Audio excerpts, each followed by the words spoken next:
साथियों, कैसे हैं आप सभी। स्वागत है आप सभी का हमारे इस चैनल हिंदी साहित्य विद एबी में। जैसा कि आप सभी जानते हैं कि हमारे भक्ति काल की क्लासेस जो हैं चल रही हैं और इसी क्रम में आज यह हमारी तीसरी क्लास है। आज हम पढ़ने वाले हैं भक्ति काल के महत्वपूर्ण दर्शनों एवं उनके आचार्यों के बारे में। आपको अपने सेल्फ नोट्स बनाते हुए चलने हैं और चूँकि यह टॉपिक जो है बहुत ही महत्वपूर्ण है, इस कारण से आपको इसे ध्यानपूर्वक सुनना है। तो चलिए शुरू करते हैं आज की हमारी यह क्लास।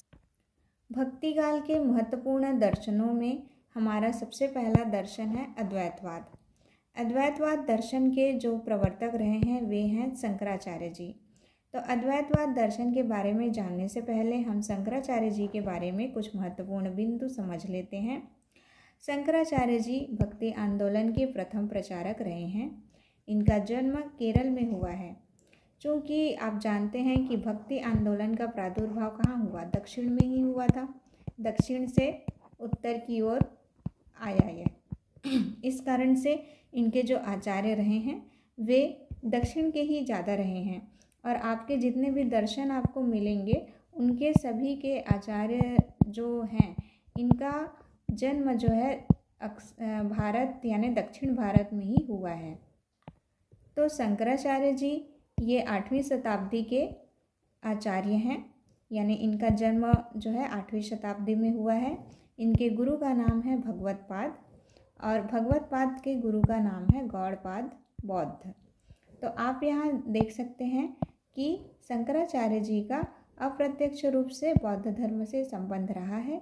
इसी कारण इन्हें प्रछन्न बौद्ध के नाम से भी जाना जाता है।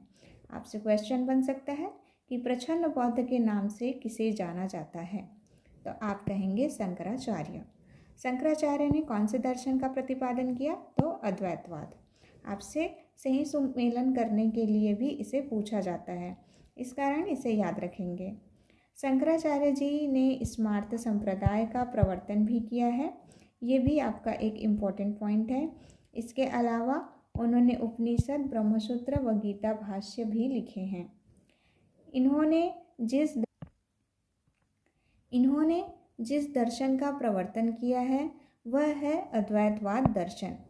अद्वैतवाद दर्शन का आधार रहा है वेदांत और उपनिषद। इसके अलावा इन्होंने 4 मठों की भी स्थापना की है।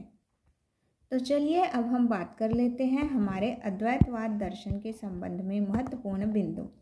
अद्वैतवाद, अद्वैत का अर्थ है कि ब्रह्म और जीव में अद्वैत संबंध है। अद्वैत है मतलब ये दोनों अलग अलग ना होकर के एक ही हैं, है ना। और इसमें जो है शंकराचार्य जी ने ईश्वर, जीव और जगत के संबंध में बात की है। ईश्वर का उन्होंने निर्गुण रूप बताया है, यहाँ पर आप इसे सुधार लीजिएगा। ईश्वर के उन्होंने निर्गुण रूप को बताया है, निराकार रूप को इसमें माना गया है ईश्वर के। और जीव को ब्रह्म का प्रतिबिंब बताया है, यानी कि एक तरह से जैसे दर्पण में आप अपना प्रतिबिंब देखते हैं, लेकिन वो प्रतिबिंब क्या होता है, आभासी होता है। तो इसी तरह वो जो जगत है, जगत ब्रह्म का आभास मात्र है, मतलब जगत जो है मिथ्या है। तो इसी आभास को ही उन्होंने मिथ्या कहा है। तो अहम ब्रह्मास्मि और जगत मिथ्या, ये दोनों अद्वैतवाद के सूत्र हैं। तो अद्वैतवाद में मोक्ष प्राप्ति का मार्ग बताया गया है, ज्ञान मार्ग को। जब आत्मा को अहम ब्रह्मास्मि का ज्ञान हो जाता है तब उसे मोक्ष की प्राप्ति हो जाती है। तो ये था आपका अद्वैतवाद दर्शन। इस अद्वैतवाद दर्शन के विरोध में दक्षिण में वैष्णव संतों के द्वारा नए नए दर्शनों की और अपने अपने मतों की स्थापना की गई, जिस कारण से नए दर्शनों का उद्भव हुआ। तो इस कारण से हम जो है भक्ति काल के और नए दर्शनों का अध्ययन अभी करेंगे। तो दक्षिण के वैष्णव संतों के द्वारा 4 नए मतों की स्थापना की गई। वे नए मत हैं विशिष्टाद्वैतवाद, द्वैतवाद, द्वैताद्वैतवाद और शुद्धाद्वैतवाद। यहाँ पे बच्चे जो है विशिष्टाद्वैत और शुद्धाद्वैत इसमें बड़े कंफ्यूज होते हैं, तो जब मैं आगे पढ़ाऊँगी तो आप इसे ध्यानपूर्वक सुनिएगा। विशिष्टाद्वैतवाद इसके प्रवर्तक रहे हैं रामानुजाचार्य। ये जो है एक वैष्णव संत थे। इन्होंने विशिष्टाद्वैतवाद का सिद्धांत दिया। इसके अंतर्गत उन्होंने बताया कि ईश्वर एवं ब्रह्म इन दोनों में कोई भेद नहीं है। ईश्वर जो है ब्रह्म मतलब ईश्वर जो है ब्रह्म का ही सगुण रूप है। इन्होंने सत्य चित्त आनंद यानी सच्चिदानंद ये 3 गुणों को बताया, सत्य चित्त और आनंद। तो ये ईश्वर के 3 गुण हैं। इसके अलावा इन्होंने भक्ति मार्ग को ही ब्रह्म प्राप्ति का मार्ग बताया और सगुण ईश्वर और अवतारवाद का संदेश दिया। इनका सूत्र है तत्वमसि। जैसे अद्वैतवाद का क्या था, अहम ब्रह्मास्मि, ऐसी इसका सूत्र है तत्वमसि। इसमें 2 चीज़ों को बताया गया है, शेष और शेषी। शेष दास को कहा गया है और शेषी स्वामी को कहा गया है। दास यानी कि जीव दास है और स्वामी कौन है, आपका ब्रह्म। तो इस तरह से इसमें तत्वमसि इस सिद्धांत का संदेश दिया गया है। इसमें आत्मा और जगत दोनों को ईश्वर का अंश बताया गया है। इसी कारण ये विशिष्टाद्वैतवाद है, क्योंकि इसमें जगत और ईश्वर, तो वो बोल रहे हैं कि ईश्वर का अंश है जगत, जबकि अद्वैतवाद में कहा गया था कि ईश्वर का आभास मात्र है। लेकिन इसमें जगत को अभी क्या बताया, ईश्वर का अंश बताया है। इसके बाद हम चलते हैं हमारे अगले दर्शन में। हमारा अगला दर्शन है द्वैतवाद। द्वैतवाद दर्शन कहता है कि जीव एवं जगत में भेद है। अभी विशिष्टाद्वैतवाद में क्या बोल रहे थे कि जीव और दोनों क्या हैं, ईश्वर के अंश हैं। और इसमें क्या बोल रहे हैं कि जीव एवं जगत में भेद है, दोनों अलग हैं। तो इस कारण से यहाँ पर जगत को सत्य बताया है, जबकि अद्वैतवाद का जस्ट ऑपोजिट क्या है, द्वैतवाद है। अद्वैतवाद में जगत को मिथ्या बताया था, तो इस कारण यहाँ पे जगत को सत्य बताया है। इसमें सभी भेदों को वास्तविक माना गया है। ये जो जीव एवं जगत में जो भेद है, उन सभी भेदों को क्या माना गया है, वास्तविक माना गया है। और सभी भेद यानी कि ईश्वर एवं जीव के मध्य भेद, जीव और जीव के मध्य भेद, जड़ एवं जीव के मध्य भेद, ये सभी भेद वास्तविक हैं। इसमें मुक्ति साधन बताया गया है भक्ति को, कि भक्ति द्वारा मोक्ष प्राप्ति संभव है। और इस दर्शन का जो प्रवर्तन किया है वह है मध्वाचार्य जी ने। इनका दर्शन का नाम कहलाता है तत्ववाद, इसको द्वैतवाद भी कहते हैं। इन्होंने ब्रह्म संप्रदाय की स्थापना की थी। तो इसके पहले शंकराचार्य जी ने स्मार्त संप्रदाय की स्थापना की थी और मध्वाचार्य जी ने ब्रह्म संप्रदाय की स्थापना की है। आपके सूची सुमेलन में यह पूछा जाता है, आप बिल्कुल इसे ध्यान रखें। तो चलिए बढ़ते हैं हमारे अगले दर्शन की ओर। हमारा अगला दर्शन है द्वैताद्वैतवाद। द्वैताद्वैतवाद को हम भेदवाद भी कहते हैं। इसका अर्थ है भेद प्लस अभेद। इसी तरह द्वैताद्वैत का अर्थ है द्वैत प्लस अद्वैत। इसके प्रवर्तक हैं निम्बार्काचार्य जी। ये रामानुजाचार्य के समकालीन रहे हैं। रामानुजाचार्य आपके किसके प्रवर्तक हैं, विशिष्टाद्वैतवाद के। तो इसके द्वैताद्वैतवाद के अनुसार जीव ब्रह्म का अंश या ब्रह्म अंश ही है। जैसे कि इसके पहले विशिष्टाद्वैतवाद में भी कहा गया था कि जीव और जगत दोनों ईश्वर के अंश हैं। तो इसी तरह यहाँ भी जीव को ब्रह्म का अंश माना गया है। इसमें मुक्ति साधन बताया गया है भक्ति मार्ग को। देखिए, सबसे पहले आपके शंकराचार्य जी के अद्वैतवाद को छोड़कर सब में मुक्ति मार्ग भक्ति मार्ग को बताया गया है, क्योंकि हम इसे भक्ति काल में पढ़ रहे हैं, भक्ति काल के दर्शनों में। तो इस कारण से भक्ति मार्ग की ज़्यादा इसमें प्रधानता है। राधा कृष्ण उपासना ये द्वैताद्वैतवाद वाले मानते हैं, क्योंकि द्वैत और अद्वैत दोनों है ना, तो इसमें राधा कृष्ण यानी युगल जोड़ी विष्णु और लक्ष्मी, उन दोनों की उपासना भी इसमें की जाती है। और इन्होंने सनकादि या हंस संप्रदाय की स्थापना की, जिस तरह से इसके पहले ये मध्वाचार्य जी ने कौन से संप्रदाय की स्थापना की थी? ब्रह्म संप्रदाय। और शंकराचार्य जी ने स्मार्त संप्रदाय।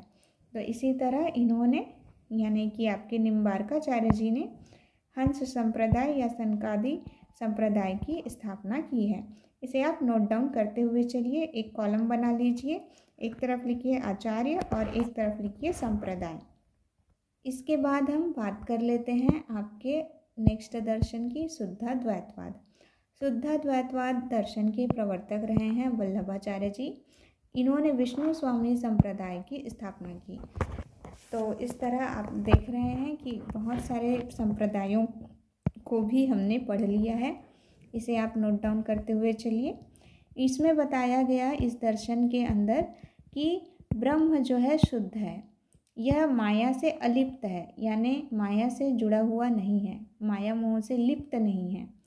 और जीव को बताया है कि जीव सत्य है, नित्य है, यानी जीव को अणु के आकार का बताया है। तो ये है शुद्धाद्वैतवाद।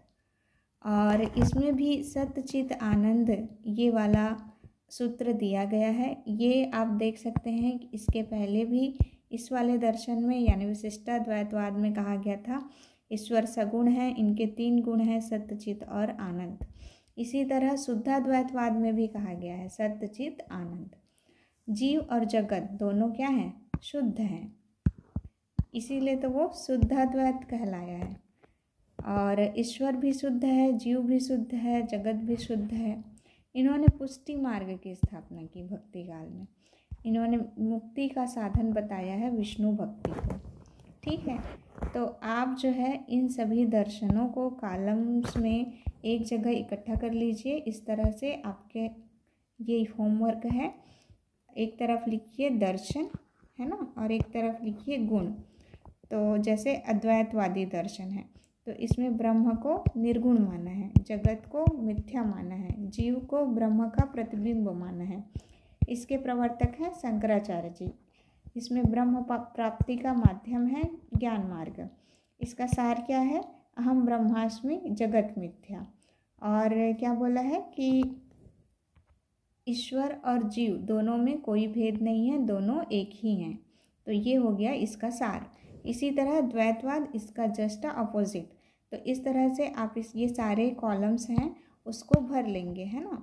इस इधर पूरे दर्शन को आप लिखते जाइए और इधर इसके गुणधर्मों को।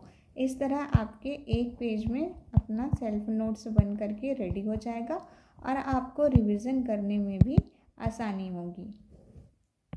इसके अलावा आप एक और चीज़ ऐड कर सकते हैं, वह है संप्रदाय, कि किसने कौन से संप्रदाय का प्रवर्तन किया है।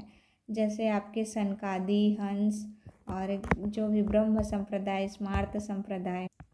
तो ये थे आपके भक्ति काल के प्रमुख दर्शन। और ये हैं उसके कुछ चार्ट जो मैंने एक बुक से लिए हैं। आपकी शायद दृष्टि वाली बुक में ये दिया है। इसमें प्रमुख वैष्णव संप्रदाय दिए हैं। इसमें श्री, सनकादि, ब्रह्म और रुद्र दिया है। जबकि हमने जो है इसके अलावा भी कुछ कुछ संप्रदायों को पढ़ा है, तो वो आप यहाँ पर के ऐड कर लीजिएगा अपने सेल्फ नोट्स में। और उनके प्रवर्तक है। आप ये नहीं करेंगे तो भी चलेगा, कर लेंगे तो भी ठीक है। जन्म मृत्यु ऐसे तो याद नहीं रहते, लेकिन शताब्दी याद रहते हैं। तो आप शताब्दी को याद रखिए, ये आपके लिए ज़्यादा अच्छा है। और इसको कालानुक्रम में लिखिएगा ताकि आपको याद रहे कि कौन पहले आए फिर कौन बाद में आए, है ना। तो ये चीज़ है। और इसके अलावा किन्होंने कौन सा दर्शन दिया, है ना, इनके प्रवर्तकों ने, वो भी आप इसमें नोट कर लीजिएगा। तो इस तरह का कॉलम आपको रेडी करना है। और इसके अलावा आपको अन्य महत्वपूर्ण संप्रदायों एवं उनके प्रवर्तकों, है ना, इसको भी देख लेना है। जैसे कि इसमें दिया है बहुत सारे संप्रदाय हैं और बहुत सारे प्रवर्तक भी हैं। अब सारे को तो आप याद नहीं रख सकते, इसलिए मुख्य मुख्य को आप याद रख सकते हैं। जैसे रामावत रामानंद, रसिक संप्रदाय अग्रदास, गौड़ीय चैतन्य महाप्रभु, सखी संप्रदाय जिसे हरिदासी संप्रदाय भी कहा जाता है स्वामी हरिदास, राधा वल्लभी संप्रदाय गोस्वामी हित हरिवंश, वारकरी संप्रदाय पुंडलिक, परम ब्रह्म दादू दयाल। तो ये हैं आपके भक्ति काल के महत्वपूर्ण संप्रदाय और उनके प्रवर्तक, है ना। तो चलिए यहीं पर आज की क्लास हम ख़त्म करते हैं और मिलते हैं हमारे अगले क्लास में। अगर आपको हमारे वीडियोस अच्छी लगती हैं तो इसे अपने दोस्तों में शेयर करें ताकि मुझे भी मोटिवेशन मिलता रहे। और धन्यवाद।